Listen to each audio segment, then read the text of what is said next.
पानी फेंक दिया गया और ये प्रेशर के साथ ये भगा दिया।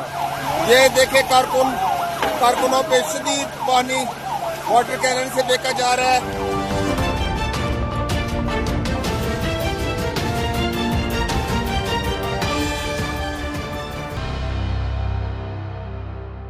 इमरान खान की बहनें एक बार फिर अडियाला जेल के बाहर डट गईं। साथ साथ इमरान खान के बेटों ने स्काई न्यूज के ऊपर अपने वालिद पे जो तशद्दुद जारी है कैद के अंदर, उसको एक बार दोबारा बयान कर दिया। लेट अली शो यू के इस एपिसोड में आप सबको खुशामदीद। To like, subscribe and share this content. Adiala jail के बाहर जो तो वीकली धरने हो गए हर मंगल को, तीनों बहनें इमरान खान की, अलीमा खान, उज़मा खान और नौरीन बेगम जो हैं वो जाती हैं और उनको मुलाकात करने नहीं दी जाती कानून की खिलाफ वर्जी करते हुए, और वो फिर बाहर धरना करती हैं। इस बार जो सिटिंग हुई बाहर वो एक बहुत बड़ी सिटिंग थी। इसके अंदर कई सौ लोग शामिल थे और लाइटें बंद कर दी गई। एक बार फिर दोबारा एक बार फिर हटाने की कोशिश भी की गई, मगर खबर ये है कि अब ये धरने रुक नहीं रहे। इसके ऊपर अलीमा खान ने भी बात की है। उनसे सवाल पूछा गया कि आप तनकीद क्यों करती हैं, फॉर एग्जाम्पल आसिम मुनीर के ऊपर, तो उन्होंने कहा कि जी उन्होंने मेरे भाई को बंद किया, मैं मिलने नहीं दे रही। और दीगर बातें भी की अलीमा खान ने। पहले तो ये सुने आप, उसके बाद बात को आगे बढ़ाते हैं।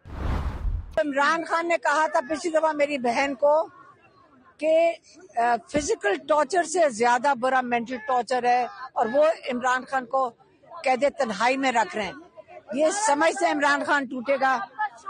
वो इंसान अल्लाह ताला में यकीन रखने वाला है, ईमान रखने वाला है, वो इनसे नहीं टूटना। इमरान खान कह चुका है मैं मौत कबूल कर लूंगा, लेकिन यजीदी और ये फिरौनियत के आगे मैं नहीं झुकूंगा। इसका ये मुकाबला इमरान खान का इस बात के बाद नहीं कर सकते। इमरान खान अपने लिए जेल में नहीं बैठा। तो ये थी अलीमा खान, और ये अपने भाई से भी मिलने की कोशिश कर रही हैं। बाहर धरने लगते चले जा रहे हैं। लोग भी बहुत अब आने शिरकत करना शुरू कर दिया लोगों ने इन धरनों के अंदर, मगर सिर्फ बुजुर्ग या बड़े लोग नहीं हैं, छोटे बच्चे भी अब आना शुरू हो गए हैं। फोकस था इस धरने के ऊपर एक छोटी बच्ची के ऊपर जो आई थी इस धरने के अंदर, और वो क्यों आई थी सुने आप, और खुद ही आप अंदाजा लगा सकते हैं कि अब इशू बहनों तक महदूद नहीं है या पाकिस्तान तहरीक इंसाफ के कारकुनान तक महदूद नहीं रहा।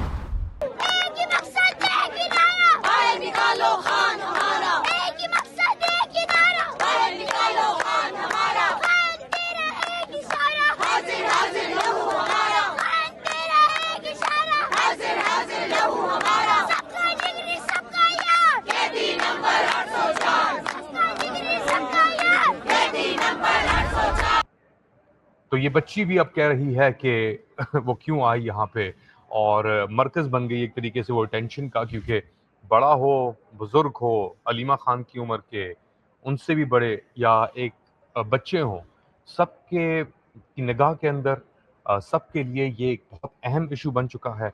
और ये तहरीक, अगर आप इसे कह सकते हैं, क्योंकि पाकिस्तान तहरीक इंसाफ तो as a party, as a political group उसकी कोई औकात या हैसियत एज सच नहीं रही, क्योंकि जो लोग बाहर हैं वो हम जानते हैं किस तरीके से कॉम्प्रोमाइज हैं। हम जानते हैं कि वो क्या कर रहे हैं, क्या नहीं कर रहे, सब चीज़ें सबके सामने, इट्स ऑल क्लियर। सो पाकिस्तान तहरीक इंसाफ की ऐसा कोई हैसियत नहीं रही, मगर इमरान खान ने जो स्टांस लिया हुआ है उस तहरीक के अंदर, उस मूवमेंट के अंदर अब और लोग शामिल हो रहे हैं। क्योंकि इमरान खान से मुलाकात जो आखिरी हुई थी वो उज़मा खान की हुई थी, उसको भी बहुत कई हफ्ते हो गए, और उसके बाद वो सब चीज़ें बंद कर दी गई, जिसके अंदर उन्होंने वो जहनी मरीज़ का दावा किया था जो फील्ड मार्शल के खिलाफ लगाया था, और एक आग सी लग गई। उसके बाद हमने देखा कि फैज़ हमीद का भी जो ट्रायल हो रहा था पिछले 15 महीने से माह से, उसका भी वर्डिक्ट आया। वो वर्डिक्ट उस तरीके से एक्ट नहीं किया जिस तरीके से शायद इंटेंडेड था, क्योंकि खबर फिर दब गई, आगे चल गई, और फिर अंदर ही इनके कुछ इख्तलाफात भी शुरू हो गए। अंसार अब्बासी जो रजीम के बड़े करीब हैं, उनकी भी खबर आई कि जी 9 मई के वाक़यात के अंदर इमरान खान और फैज़ हमीद को लिंक करने का कोई इरादा नहीं है। तो ये तो हो गई एक खबर। दूसरी जानिब बरतानिया के अंदर इमरान खान के बेटों ने स्काई न्यूज़ को एक बहुत लंबा इंटरव्यू दिया है, याल्दा हकीम को, और उसके अंदर उन्होंने स्पेशली कासिम कासिम सुलेमान, कासिम ने बयान किया किस तरीके से उनको खदशा है कि वो अपने वालिद से आइंदा ना मिल सकें। तो मुलाहिजा करें। He's inside a cell for 23 hours. I think he gets max an hour, if that. I think he was getting around 20 minutes recently. So the conditions are awful. They're not bad. They're awful. It's Yeah, it's been described as a death cell, the cell that he's in, because I think inmates who have been put on death row have been put in these small cells before with barely any light. Sometimes the electricity's been cut off. तो ये थे कासिम खान और ये कह रहे थे कि इनको खदशा है कि अपने वालिद से ये दोबारा ना मिल सकें, और वो इसलिए इन्हें खदशा है क्योंकि जो कुछ हो रहा है इनके वालिद के साथ वो एटलीस्ट हमने अपनी ज़िंदगियों में तो नहीं देखा। शायद जुल्फ़िकार अली भुट्टो की ज़िंदगी 70 की दहाइयों के अंदर ये सब चीज़ें होती हों और एक्सेप्टेबल भी हों, लेकिन अब इस दौर के अंदर जब टेलीकम्युनिकेशन हर चीज़ के पास आगाही हर इंसान को पता है क्या हो रहा है, किस तरह हो रहा है, उसके बावजूद ये सब चीज़ें की जा रही हैं, एक डेथ सेल के अंदर रखा जा रहा है, मुलाकातें नहीं कराने दी जा रही, तो आप खुद ही अंदाज़ा लगा सकते हैं कि निज़ाम को कितना ख़तरा है इमरान खान से, डिस्पाइट उसे कैद में रख के इतने तकरीबन 870 दिन 865 या 70 दिन होने को आ गए और किसी ने उनको नहीं देखा। एक आध तस्वीर आई थी कोई 1-1.5 साल पहले उनकी, मगर उसके बाद किसी को नहीं पता कि वो किस हाल के अंदर है। हाँ, ज़रूर आर्टिफिशियल इंटेलिजेंस एआई के ज़रिए तस्वीरें बना के ज़रूर शाया की जा रही हैं लोगों को कंफ्यूज करने के लिए कि देखें जी ये तो बिल्कुल तंदुरुस्त हैं, मगर उसमें जो अंदर से खबरें हैं, बहनों ने भी बताया कि उनका जो वज़न है वो बहुत कम हो गया है। तो क्या करना चाह रही है ये जो निज़ाम है, इसको हुकूमत तो नहीं कह सकते, ये रियासत क्या करना चाह रही है, कितना और चाहती है टॉर्चर करे ना सिर्फ एक इंसान को बट लोगों को जो इस इंसान से जुड़े हुए हैं। और जो भी आवाज़ उठा रहा है इस ना, अब याद रखें इमरान खान एक है सैकड़ों में जिनके ऊपर तशद्दुद किया गया है, फॉल्स केसेस हैं, लोगों की ज़िंदगियाँ चली गई जेलों से बाहर निकल के वो मर गए हेपेटाइटिस के अंदर। सैकड़ों की तादाद में लोग अभी पाकिस्तान के अंदर तशद्दुद का निशाना है, जेलों के अंदर सड़ रहे हैं, और ऑब्फस्केशन यानी झूठ को सच और सच को झूठ का जो मरहला है वो अभी तक जारी है। For example Asma Shirazi regime propagandist हैं, अपने आप को एक जर्नलिस्ट कहती हैं, उनके दिफा के अंदर कई जर्नलिस्ट भी आते हैं कि जी उनके ज़्यादती हो रही है उनके ऊपर तनकीद करने से। बट आप जब इस हद तक चले जाएं किसी भी निज़ाम को डिफेंड करने में, और स्पेशली ऐसे गंदे निज़ाम को, नफ्सियाती निज़ाम को जिसको सही और गलत के अंदर कोई डिफरेंस नहीं है, दुनिया भर के अंदर अब आवाज़ें आ रही हैं कि ये क्या हो रहा है पाकिस्तान के अंदर, पूरा निज़ाम तितर कर दिया, एक बंदे को एम्पावर करने के लिए ये सब चीज़ें की गई और इसके बावजूद भी कुछ नहीं हुआ। आप चाहे जितने भी आला जर्नलिस्ट क्यों ना हो, तो आपके ऊपर तनकीद तो होगी, और आप उस तनकीद को अगर आप कहते हैं कि ये नहीं होनी चाहिए तो फिर आप डिफेंड मत करें, आप अपोजिशंस मत लें जो आप लेते रहे हैं। आप फिर कहते हैं हम तो सिर्फ रिपोर्ट कर रहे हैं, आप रिपोर्ट नहीं कर रहे, आप स्टेनोग्राफी कर रहे हैं। आप बेसिकली अपने एक लाउड स्पीकर बने हुए हैं उन लोगों का जो पाकिस्तान के अंदर जबर फसायद कर रहे हैं, उनका मौक़िफ़ आप आगे पुश कर रहे हैं इस तरीके से। ये देखिए कि जी दोनों चीज़ें इक्वल हैं, वो भी गलत था, उनके दौर के अंदर भी होता रहा है, अभी होता रहा है। नहीं, इस तरह नहीं होता। इमरान खान जब इक़्तिदार के अंदर था, वज़ीर आज़म था वो, उसके दौर के अंदर दौर हुकूमत में अगर फसायद हुई है तो उसके ऊपर भी आवाज़ उठाई। अगर अभी फसायद हुई है तो आपको आवाज़ उठानी पड़ेगी। आप दोनों साइड्स डबल गेमिंग करके ये नहीं कह सकते कि जी हम पे तनकीद नहीं हो सकती, ये पीटीआई ट्रोल्स हैं, मगर इमरान खान ऐसा कुछ नहीं है।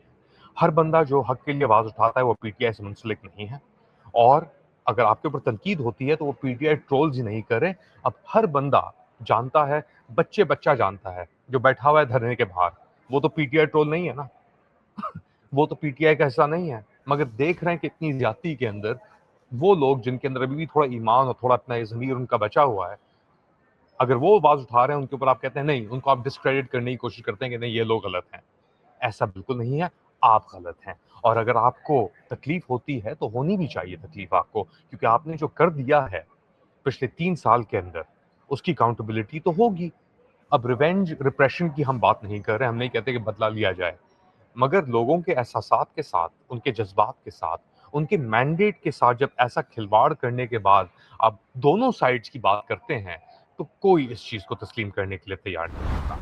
कुछ दिन कबल हमने खबर चलाई थी कि जो बाप और बेटा सस्पेक्टेड दहशतगर्दी के वाक़े के अंदर जो इन्वॉल्व थे और ऑस्ट्रेलिया के सबसे बड़े शहर सिडनी के अंदर उनका ताल्लुक पाकिस्तान से है। ये खबर बेस्ड थी बेसिकली अल जज़ीरा अरबिक की रिपोर्टिंग में, और जो ऑस्ट्रेलिया से रिपोर्ट्स इनिशियली आ रही थी ये रिपोर्ट्स गलत थी, उसके लिए मैं माज़रत ख्वाह हूँ आपसे।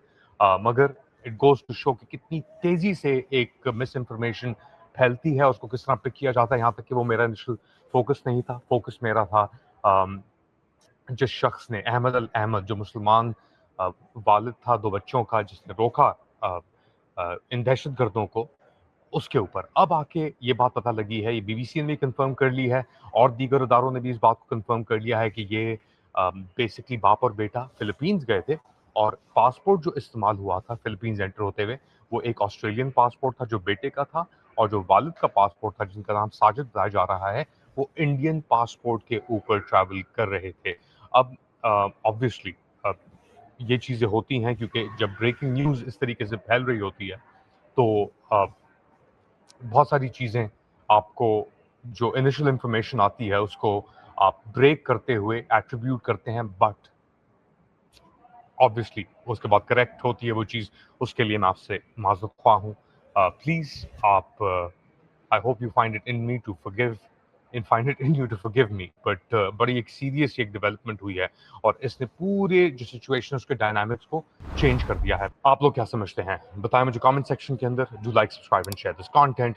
थोड़ी देर बाद दोबारा हाजिर होऊंगा अपडेट के साथ, तब तक के लिए अल्लाह हाफ़िज़।